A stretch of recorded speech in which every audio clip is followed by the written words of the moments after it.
یہ کہا کرتے تھے ان کے اندر جو روح محمدی ہے، عشق مصطفیٰ ہے، یہ جب تک باقی رہے اسے 1000 ٹکڑوں میں بدل دو پھر سے یہ جمع ہو ہی جاتا ہے۔ عزیزان گرامی، ہماری تاریخ کا راز،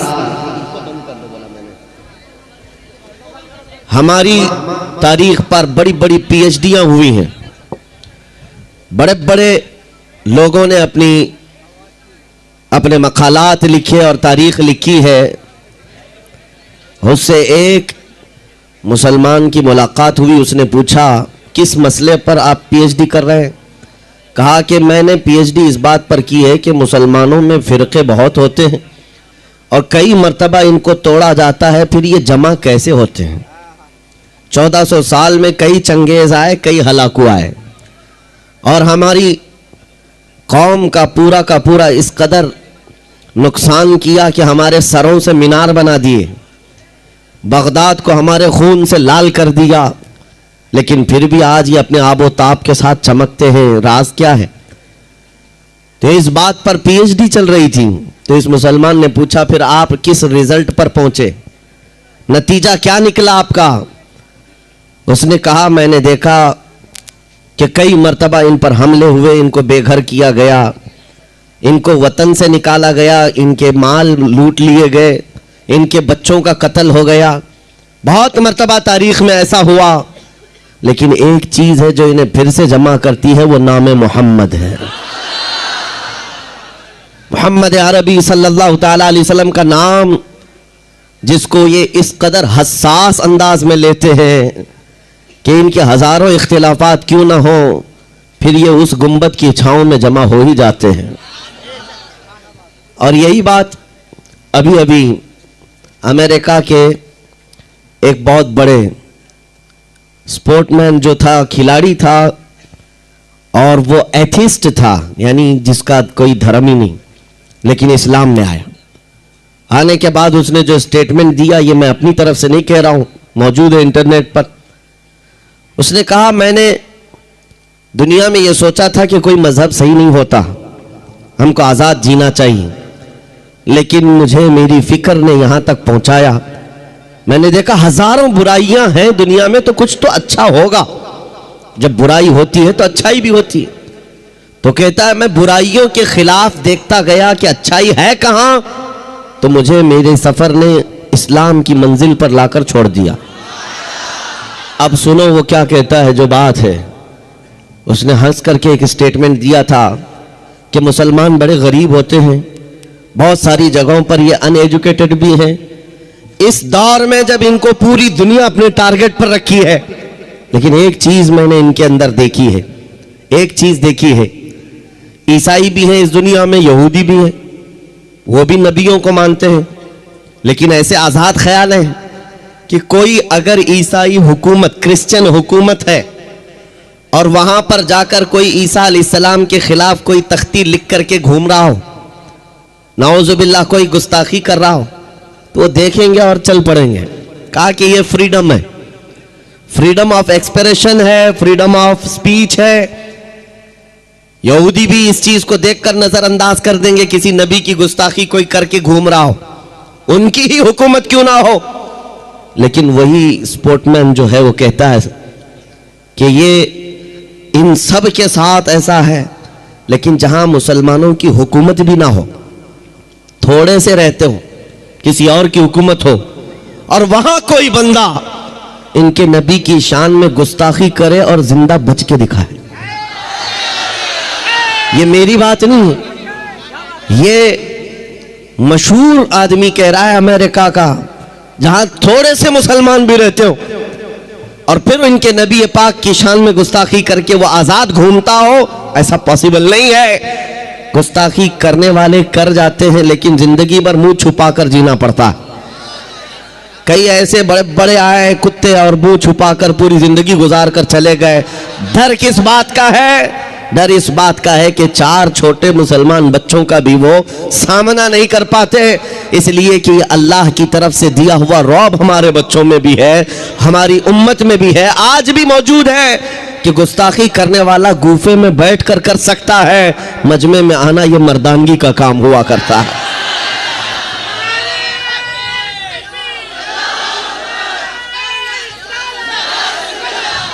اللہ کریم یہ جذبہ ہمیشہ سلامت رکھے۔ جو سینسیٹیو اور جو حساس پن قوم مسلم کے اندر ہے نبی پاک صلی اللہ علیہ وسلم کو لے کر، اس وقت تک میں نا امید نہیں ہوں، مایوس نہیں ہوں۔ ہم بکھر گئے ہیں، منتشر ہو گئے ہیں، ہمیں پتا ہے ہمارے پاس اسباب کی کمی ہے، جگہ جگہ ہمیں پکڑ کر مارا بھی جاتا ہے، سب کچھ ہے، لیکن جب تک دولت عشق مصطفیٰ ساتھ ہے پوری دنیا مل کر تمہارا پتہ نہیں اکھاڑ سکے گی۔ حضور کی محبت ہے، جتنی مرتبہ بھی مارا جائے گا اللہ کریم اس چراغ کو پھر روشن فرمائے گا، پھر روشن فرمائے گا۔ ارے آج میری باتوں پر اگر یقین نہ ہو، اگر آپ کو ایسا لگتا ہے کہ یہ ہوا میں تیر چلانے والے جملے ہیں اور کتابوں کی باتیں آپ کو سمجھ میں نہ آئیں، پرانی باتیں ہوں گی، تو آج کے اس دور میں کرنٹ افیئرز کو دیکھو، فلسطین کے ان نہتے بچوں کو دیکھو، اور ان کے مقابل میں کھڑے ہوئے سپر پاور طاقتوں کو دیکھو، جن کے پاس پیٹروٹ، میزائل، ہر طرح کے اسلحے ہیں، اور ان کے مقابل میں کھڑے ہونے والے ہاتھوں میں کنکریاں لے کر کھڑے، چھوٹے چھوٹے ہاتھوں میں کنکریاں۔ ان کا جذبہ کیا ہے، ان کے استقامت اور ان کا ایمان کیا ہے، اور ہزاروں بچوں کو مار کر کے بھی ابھی بھی ان کا خوف جاتا نہیں۔ ایک چھوٹی سی قوم جس کو تم نے برسوں سے پابندیاں لگا رکھی ہیں، ان کے پاس کھانا پانی دوائیاں تک نہیں جاتی، پلس ان کے اوپر اٹیک پر اٹیک کیے جاتے ہیں، پھر بھی میں پوچھتا ہوں تم تو پوری دنیا کی داداگیری کرتے ہو، تمہارے پاس ساری طاقتیں ہیں، مگر اس چھوٹے خطے سے ڈر کر تمہیں نیند کیوں نہیں آتی؟ ڈر کس بات کا ہے؟ یہی تو اقبال نے 100 سال پہلے کہا تھا، کچھ بات تو ہے کہ مٹتی نہیں ہستی ہماری، کچھ بات تو ہے کہ مٹتی نہیں ہستی ہماری، صدیوں رہا ہے دشمن دور زماں ہمارا، یونان و مصر و روما سب مٹ گئے جہاں سے، باقی مگر ہے اب تک نام و نشاں ہمارا۔ توحید کی امانت سینوں میں ہے ہمارے، آسان نہیں مٹانا نام و نشاں ہمارا، آسان نہیں مٹانا نام و نشاں ہمارا۔ باطل سے ڈرنے والے اے آسماں نہیں ہے ہم، 100 بار کر چکا ہے تو امتحان ہمارا۔ آج کے بچوں کے لیے میں یہ خطاب کرتا ہوں، کیونکہ آپ تاریخ پڑھتے نہیں ہیں، آپ کے ہاتھ میں انٹرنیٹ دیا گیا، تھما دیا گیا ہے، آپ کو ایسا لگتا ہے کہ یہ سارا انٹرنیٹ پب جی کھیلنے کے لیے، گیم کھیلنے کے لیے، یوٹیوب، فیس بک، انسٹا چلانے کے لیے۔ ذرا تاریخ پڑھ لینا تو پھر تم بھی جوان نظر آنے لگ جاؤ گے۔ تمہیں بھی یہ معلوم ہونا چاہیے کہ ہمارے اسلاف کون تھے جن کا نام لینے سے بھی آج کتراتے ہیں دنیا، اور انہیں اس بات کا ڈر ہے کہ ان کے ہاتھوں میں وہ تاریخ آنے نہ دی جائے، کہ تمہیں موبائل میں 24 گھنٹے مصروف کر کے رکھا جائے، تاکہ خوف اس بات کا ہے کہیں یہ تاریخ پڑھ لیا کسی محلے سے پھر صلاح الدین نہ پیدا ہو جائے، کہیں سے کوئی شہاب الدین نہ اٹھ جائے، کہیں سے کوئی ٹیپو سلطان نہ آ جائے، کہیں سے جو ان کے درد کا سبب ہے اورنگزیب نہ آ جائے۔ یہ ڈر اس بات کا ستاتا ہے کہ تاریخ نہ پڑھے، تاریخ نہ پڑھے، تم کو نشہ میں ملوث کر کے رکھا جائے، تم انٹرنیٹ کی تباہیوں میں اپنے آپ کو برباد کر کے رکھے رہو۔ عزیزان گرامی، میں آپ سے مخاطب ہو کر کے ایک بات کہنا چاہتا ہوں، نکل آؤ اس بستی سے، دنیا ابھی بھی تمہارے انتظار میں ہے۔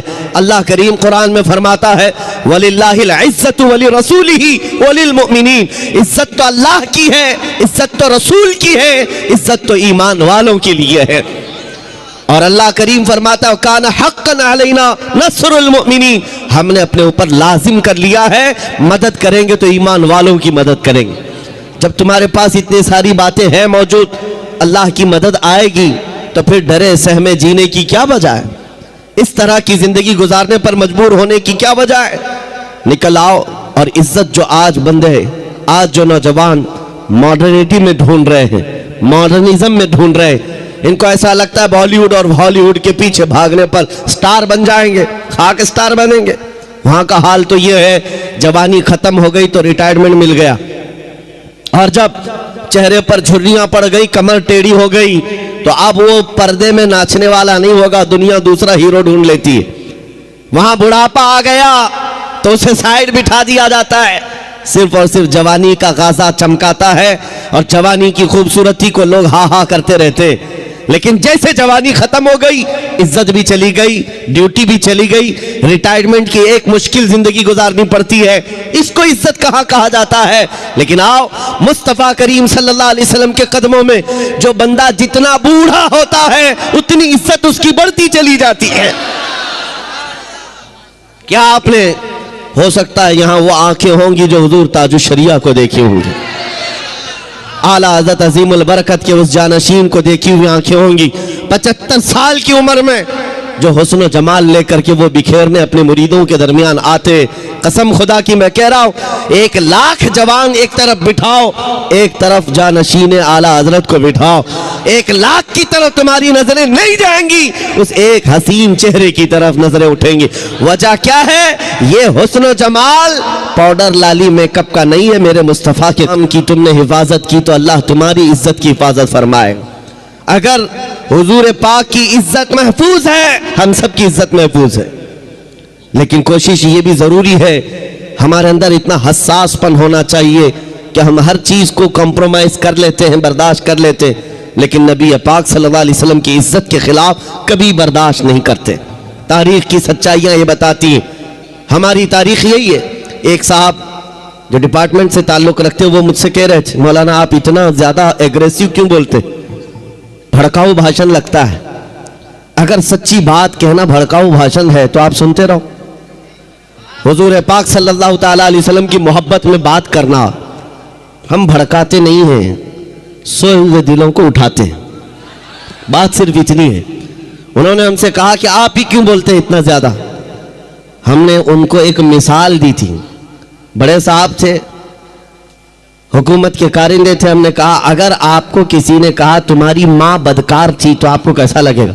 وہ کرسی چھوڑ کر کھڑے ہو گئے، کہا میں تو آپ سے اچھی بات کر رہا ہوں، آپ میری ماں پہ چلے گئے۔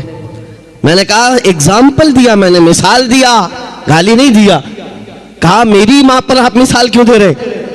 میں نے کہا آپ کو اپنی ماں کے خلاف مثال دینا بھی برداشت نہیں، تو سنیے کان کھول کر، مسلمانوں کے لیے جذبات یہ ہیں، کروڑوں ماؤں سے زیادہ مسلمان اپنے نبی سے محبت کرتا۔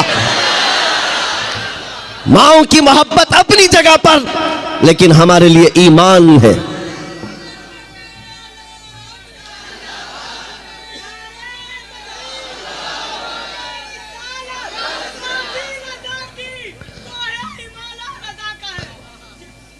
عزیزان گرامی، نبی کریم صلی اللہ تعالیٰ علیہ وسلم کے مقام و مرتبہ کا حال یہ کہ وہ جان ایمان ہے، ہم سب کے لیے کیا ہے؟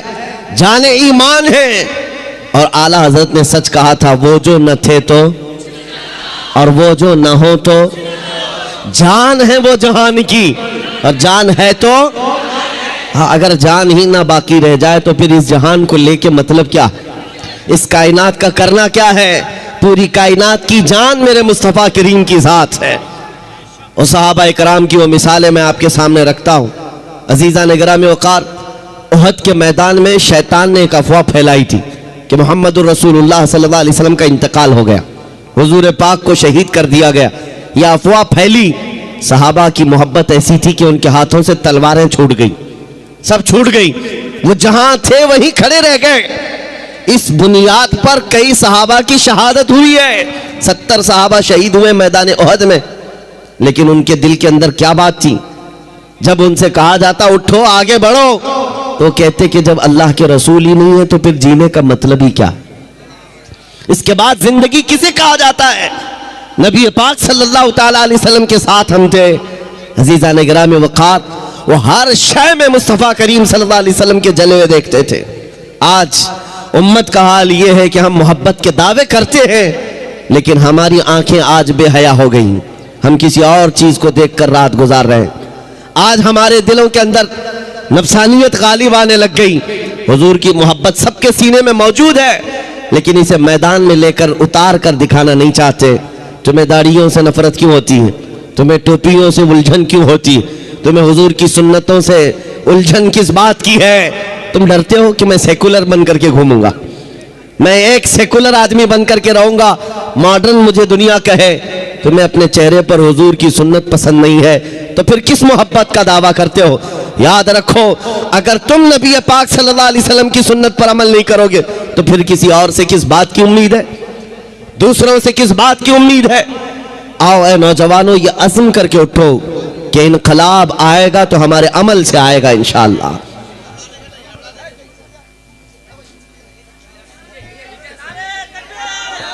کیا ہوا؟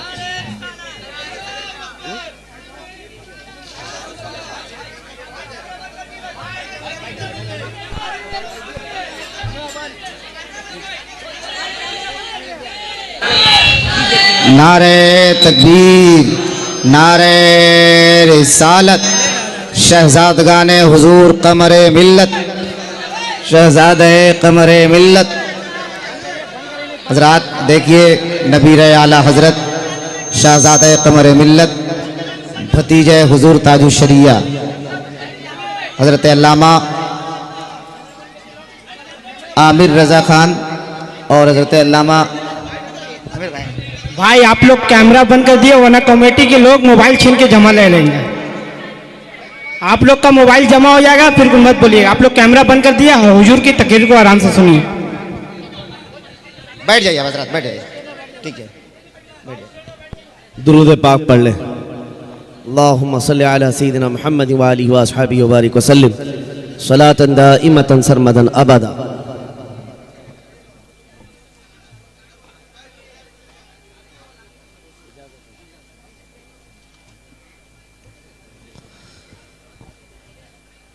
قرآن پاک میں رب تعالیٰ نے فرمایا عزت اللہ کی ہے، عزت رسول کی ہے، عزت ایمان والوں کی ہے۔ آؤ میں آپ کو ایک مثال کے ذریعے بتاتا ہوں۔ ایک نام ایسا ہے جس کے ذکر سے ہی دلوں کے اندر ایک طبیعت کے اندر ایک ہلچل پن آ جاتا ہے اور جوش بیدار ہوتا ہے۔ اسی لیے میں بار بار کہتا ہوں، ایرے غیرے نتو کھیرے کے نام بار بار لینے سے بہتر ہے نوجوانوں کو اگر کوئی نام علاج کے طور پر بھی بتایا جائے۔ کسی کا دل اگر بار بار درد کرتا ہے، ڈر زیادہ محسوس ہوتا ہے اور دھڑکن زیادہ ہوتی ہے، جلدی خوف آتا ہے، کسی کا رعب چھا جاتا ہے، ایسے بیمار آدمی کے لیے علاج میں بتا رہا ہوں، وہ حضرت خالد بن ولید کا نام یاد کیا کریں۔ سیف اللہ المسلول کا نام یاد رکھے، وہ ایک سیف اللہ المسلول خالد بن ولید رضی اللہ تعالیٰ عنہ۔ جانتے ہو 125 جنگوں میں شرکت کیا، ایک جنگ میں بھی شکست نہیں کھائی، اور ایک جنگ کا حال یہ تھا، کس چیز پر ہم سب کی توجہ ہونی چاہیے، وہ توجہ کا میدان جنگ میں شریک ہے اور لڑتے لڑتے ان کا حال یہ تھا، وہ خود فرماتے ہیں ایک بالشت جگہ بھی میرے جسم میں ایسی نہیں ہے جہاں تیر نہ چباؤ، تلوار نہ لگی ہو، پورے جسم میں کوئی ایک جگہ بھی ایک بالش برابر باقی نہیں، ہر جگہ زخم تھے۔ لیکن ایک میدان میں کہتے ہیں کہ اچانک ان کے گردن پر تلوار آ گئی، سامنے کفار و مشرکین ہیں، بڑے بڑے پہلوان تلوار سوتے کھڑے تھے، آپ کا امامہ گر گیا، آپ کا امامہ گر گیا میدان جنگ میں۔ مجھے بتاؤ جان بچانا چاہیے کہ امامہ اٹھانا چاہیے؟ پہلی تو اپنی گردن بچائی جائے، اپنی جسم کو بچایا جائے، کیونکہ جان بچانا فرض ہے، جان بچانا فرض ہے۔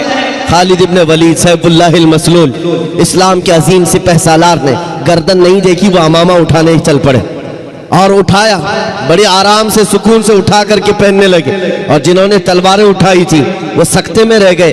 ایک چھوٹا فوجی بھی یہ غلطی نہیں کر سکتا، سپہ سالار اتنی بڑی غلطی کیسے کر سکتا ہے؟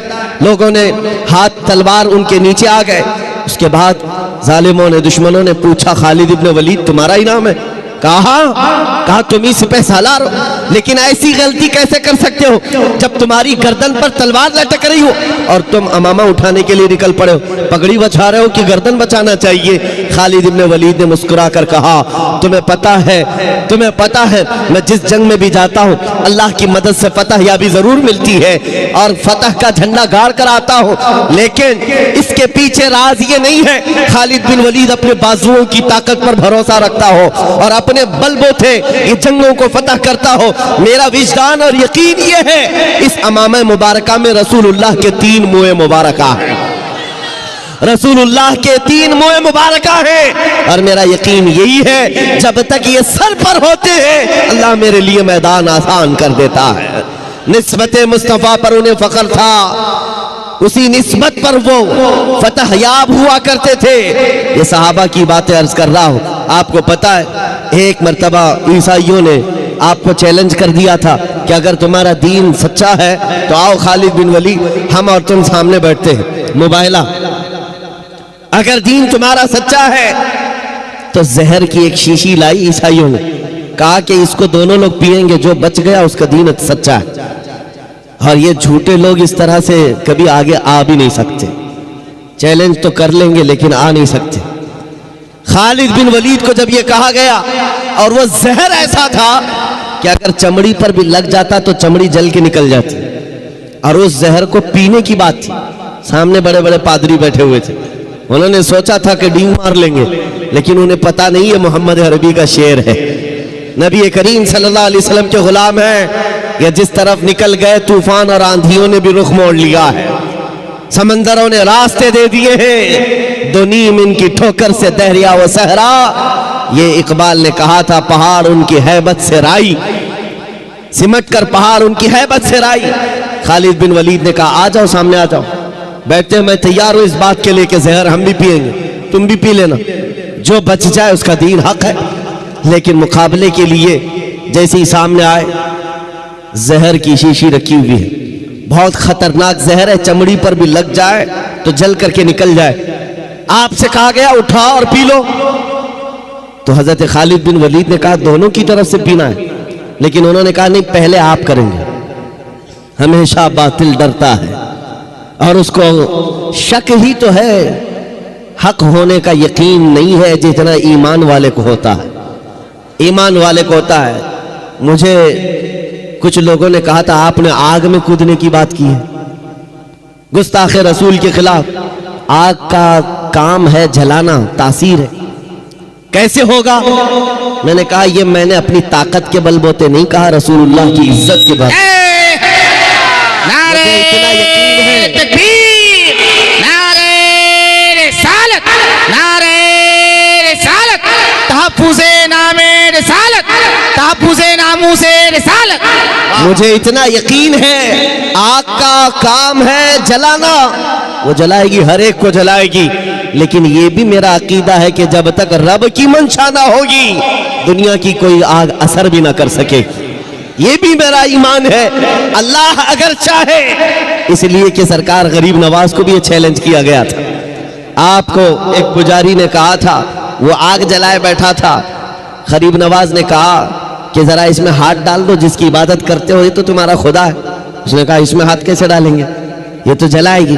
کہا جس کی عبادت کرتے ہو وہ خود تم کو جلائے گی، کتنے سالوں سے عبادت کر رہے ہو؟ کہا میرے باپ دادا سب اسی کی عبادت کرتے آئے، ہم اس آگ کو بجھنے نہیں دیتے۔ کہا پھر ہاتھ ڈالو۔ اس پجاری نے کہا کیسی بیوقوفی کی باتیں ہیں، آگ کا کام ہے جلانا، یہ منطق کے ساتھ ہمارے ساتھ کھیل نہ کرو، ہمیں گمراہ نہ کرو، کیا تم ڈال سکتے ہو؟ سرکار غریب نواز نے کہا میں تو اس کی عبادت نہیں کرتا، لیکن جس کی پیدا کی ہوئی اس کی عبادت کرتا، آگ کا مالک اللہ ہے۔ تو اس نے کہا تو چلو ٹھیک ہے، تم ہی ڈال دو، تم ہی ڈال دو۔ سرکار غریب نواز نے ہاتھ نہیں ڈالا، بہت بڑی آگ لگی ہوئی تھی، بڑی آگ ہے جس کی پوجا ہو رہی تھی۔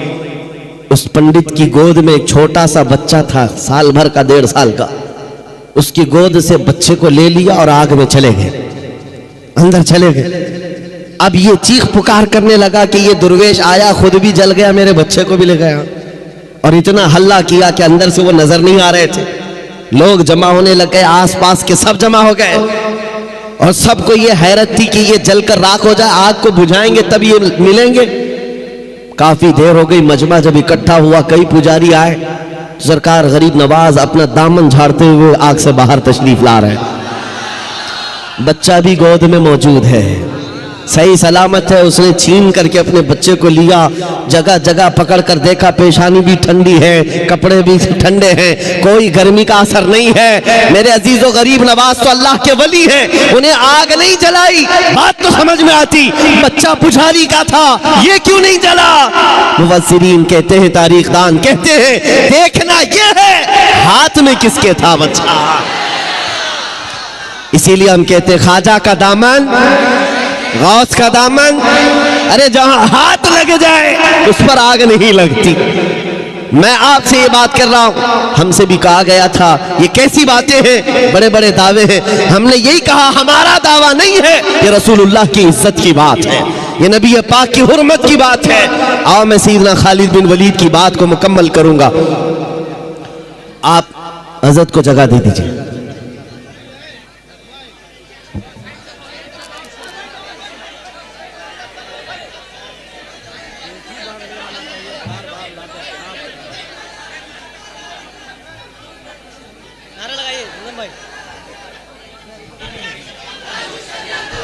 نعرہ تکبیر, نعرہ رسالت, مسلک اعلیٰ حضرت, مسلک اعلیٰ حضرت, چشم و چراغ خاندان اعلیٰ حضرت, نبیر اعلیٰ حضرت, نبیر اعلیٰ حضرت, شہزادگان قمر ملت, شہزادگان حضور قمر ملت.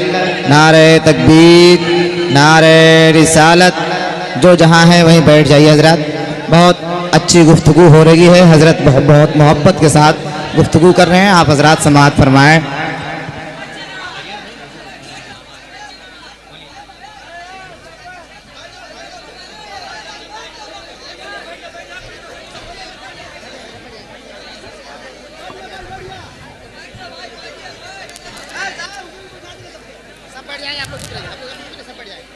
آپ توجہ رکھیں. مجھے پتا ہے کہ یہ جتنے خاموش بٹھانے والے ہیں وہ خاموش بیٹھ جائیں. اور یہ مجمع میں روز دیکھتا ہوں اور ایک بات کہتا بھی ہوں کہ کسی بھی ملٹری اور فوج کو تو کنٹرول کیا جا سکتا ہے, دیوانوں کو کون سنبھال سکتا ہے؟ دیوانہ تو دیوانہ ہے اور بڑا سوچ سمجھ کے دیوانہ بنا ہے, تو ان کی کنٹرولنگ کسی کے ہاتھ میں نہیں ہوتی. ہم خود بھی اس میں پس کے ہی آتے ہیں, ہر دن ہمارا ہاتھ زخمی رہتا ہی ہے, ہم مسافر سے صرف. تو یہ بات ہم جانتے ہیں کہ دیوانوں کو کوئی کنٹرول نہیں کر سکتا. اور امام رازی نے کہا تھا جو حضور کی محبت میں رہتا ہے وہ کبھی پاگل نہیں ہوتا. انہوں نے فرمایا تھا کہ جو نبی پاک کی محبت میں ہوتا ہے اس کا دماغی توازن خراب نہیں ہوتا, وہ دیوانہ نہیں ہوتا. لیکن ساتھ میں ایک جملہ اور بھی کہا ہے, اور اگر کبھی دیوانہ بن گیا تو صرف ان کے لیے بنتا ہے, صرف ان کے لیے بنتا ہے.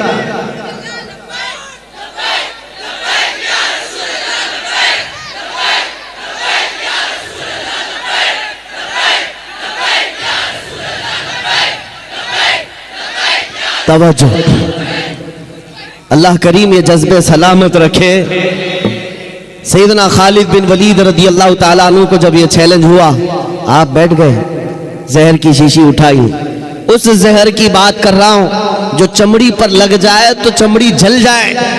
آپ نے اٹھایا اور بسم اللہ پڑھا اور پوری پی گئے, پورا زہر پی لیا. یہ معمولی بات نہیں ہے, انتڑیاں کٹ جاتی, حلق جل جاتا, زبان کٹ کے گرتی, لیکن کچھ نہیں ہوا. عیسائی غور سے دیکھتے رہے, کچھ تو بغلیں جھانکتے ہوئے کہنے لگے جادو ہے, جادو ہے, جادو ہے. کچھ کو یہ لگا جادو ہے. آپ نے شیشی تو پی لی, اس کے بعد کہا اب تمہاری باری ہے. کہا نہیں, یہ جادو ہوا ہے, شعبدہ بازی ہے.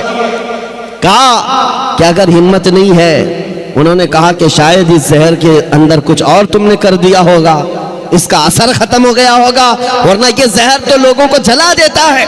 آپ نے کہا اگر تم کو ایسا لگتا ہے اس کا اثر ختم ہو گیا تھا اور میں نے پی لیا, یہ بچی ہوئی جتنی اس کو چک کر کے ہی دکھا دو, اس کو چک کر کے ہی دکھا دو. باطل وہاں سے بھاگ گئے. نبی کریم صلی اللہ تعالیٰ علیہ وسلم کے دیوانوں کا ایمانی معاملات میں مقابلہ کبھی نہیں ہو سکتا, کبھی نہیں ہو سکتا. یہ تاریخ کی سچائیاں ہیں عزیزان گرامی. ہر زمانے میں ٹکراؤ تو ہوتا رہا ہے. ان کے پاس طاقت کا مظاہرہ کرنے کے لیے ہتھیار تو ہو سکتے ہیں, تلواریں ہو سکتی ہیں, بندوق بارود سب کچھ ہو سکتا ہے, لیکن ایمانی طاقت صرف اور صرف نبی کے غلاموں کے پاس, حضور کے غلاموں کے پاس ہے.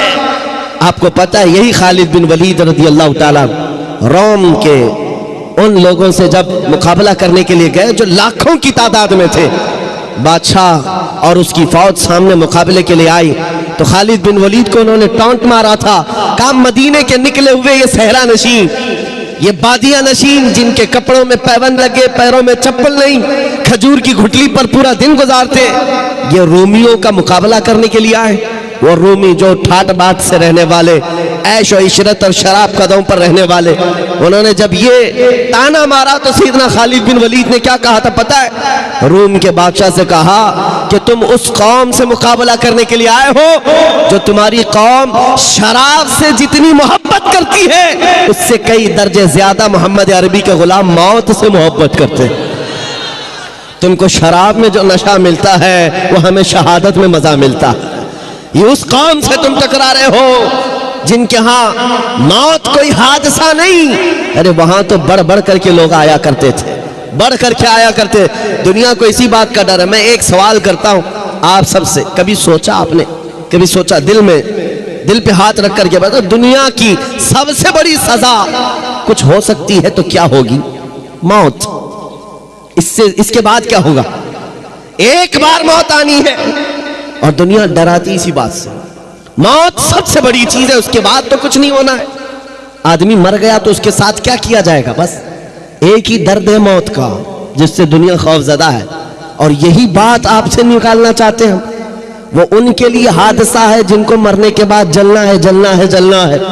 مومن کے لیے موت حادثہ نہیں، مومن کے لیے موت تحفہ ہے۔ ادھر آنکھیں بند ہوئی، ادھر مصطفیٰ کی زیارت۔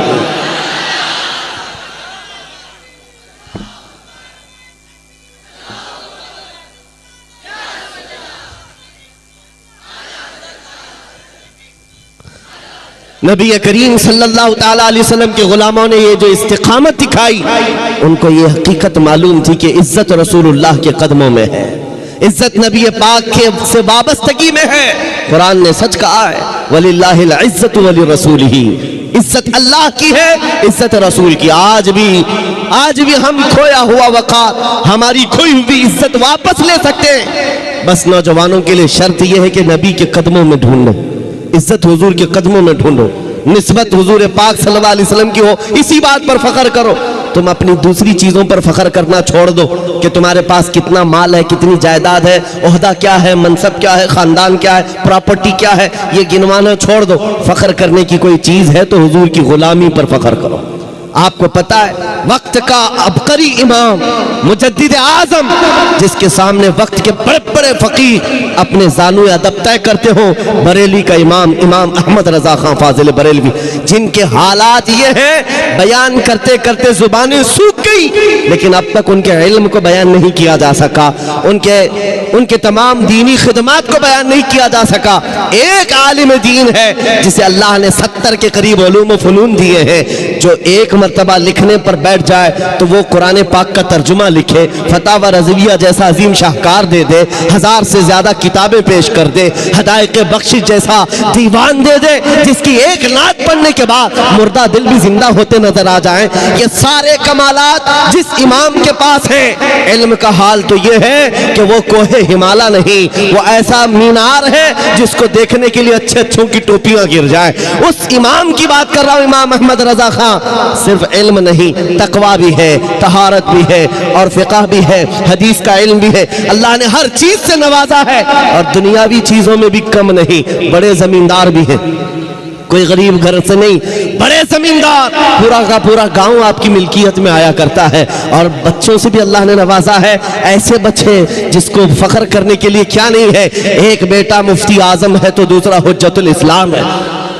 وہ وقت کے اولیاء بیٹے ہیں، اور باپ دادا بھی کم نہیں ہے۔ ساری نسبتیں جس کے پاس ہے، فخر کرنے کے لیے کیا کم نہیں ہے۔ میرا باپ نقی علی خان، میرا دادا رضا علی خان، میرا بیٹا مفتی اعظم، میرا بیٹا حجت الاسلام۔ اعلیٰ حضرت یہ کہہ سکتے، اور میرے علمی کام یہ ہے فتاوی رضویہ تمہیں دے رہا ہوں، اور میرے نعتیہ دیوان حدائق بخشش دے رہا ہوں، قرآن کا ترجمہ کنز الایمان دے رہا ہوں۔ یہ ساری باتیں اعلیٰ حضرت نے کہیں نہیں دکھا سکو گے۔ ان ساری باتوں پر اس امام نے فخر کیا ہے تو کس بات پر؟ یہ کہتا ہے بریلی کا امام، اس گلی کا گدا ہوں میں جس میں مانگتے تاجدار پھرتے ہیں۔